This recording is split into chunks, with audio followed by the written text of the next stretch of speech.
有家族遺傳聽力問題嘅三兄妹今日嚟到我哋辦事處，想揾聽力方案。原來佢哋一個家族兄弟姊妹6人當中有4人都出現差唔多嘅聽力問題。嚟到我哋辦事處嘅一對姊妹係國內國配咗一對2萬幾蚊嘅助聽器，聽人講嘢唔清楚，助聽效果唔理想，幫佢哋做聽力檢查，姊妹2人都係極重度弱聽，高音都聽得非常差。俾佢哋姊妹2人試用我哋公司嘅24通道 Vipro AI 專業助聽器，平常佢哋要睇口型先至知道你講乜，而家唔使睇口型都能夠聽到。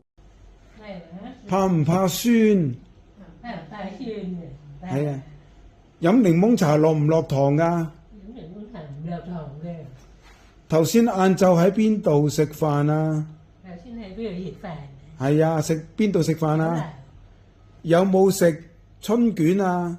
冇食春卷。外出試機，我哋公司嘅24通道 Vipro AI 專業助聽器，噪音抑制理想，人聲非常清晰。兩姊妹馬上決定購買我哋嘅24通道 Vipro AI 專業助聽器。